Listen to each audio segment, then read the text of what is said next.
అది గుడివాడ వ్యాఖ్యలపై రాష్ట్ర వ్యాప్తంగా నెలకొన్న వాతావరణం. అయితే మంత్రి అనితపై తాను చేసిన వ్యాఖ్యలకు కట్టుబడి ఉన్నాను అంటున్నారు వైసీపీ నేత అమర్నాథ్. కార్యకర్తలకు భరోసా ఇవ్వడానికే మాట్లాడానని, తాను మాట్లాడిన దానిలో ఏ తప్పు లేదని అంటున్నారు. తన మాటలు కరెక్టా కాదా అనేది ప్రజలే చెబుతారన్నారు. ఏ కేసు పెట్టుకున్నా రెడీ, తగ్గేదే లేదంటున్నారు అమర్నాథ్. మా మీద దాడి చేసినటువంటి ఒక వ్యక్తి తాలూకా మాటలను మాత్రమే ఖండించాను. ఇది యావత్ మహిళా లోకంపై రుద్దొద్దు అనేటువంటి విషయాన్ని ఈ సందర్భంగా కోరుతా ఉన్నా. ఇప్పటికీ నేను మాట్లాడినటువంటి మాటలకు కట్టుబడి ఉన్నా, రేపు పొద్దున్న మళ్ళీ మాట్లాడినా తిరిగి ఈ రకంగానే సమాధానం ఇస్తా అనేటువంటి విషయాన్ని ఈ సందర్భంగా తెలియజేస్తా ఉన్నా. ఎక్కడ ప్రశ్నిస్తే కేసులు పెడతారు, మమ్మల్ని ఇబ్బంది పెడతారని చెప్పి భయంతో ఉన్నటువంటి మా పార్టీ నాయకులకి, కార్యకర్తలకి భరోసా ఇవ్వడానికి మాట్లాడినటువంటి విషయాన్ని ఈ సందర్భంగా తెలియజేస్తా ఉన్నా.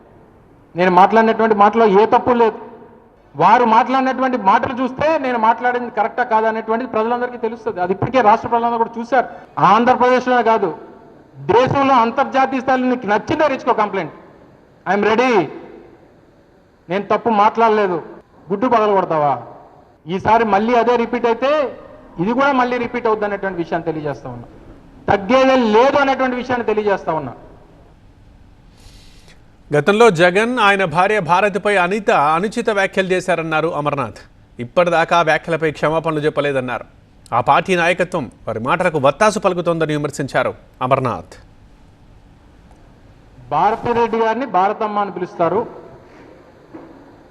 విజయలక్ష్మి గారిని విజయమ్మ అని పిలుస్తారు. అంటే భారతమ్మ, విజయమ్మ అని పిలుస్తున్నటువంటి వీరికి వాళ్ళ నాన్న ఏమవుతాడు అని అడుగుతాను. చెప్పండి, సమాధానం చెప్పండి. ఈ మాటలకి ఏ రోజున క్షమాపణ చెప్పింది ఆవిడ?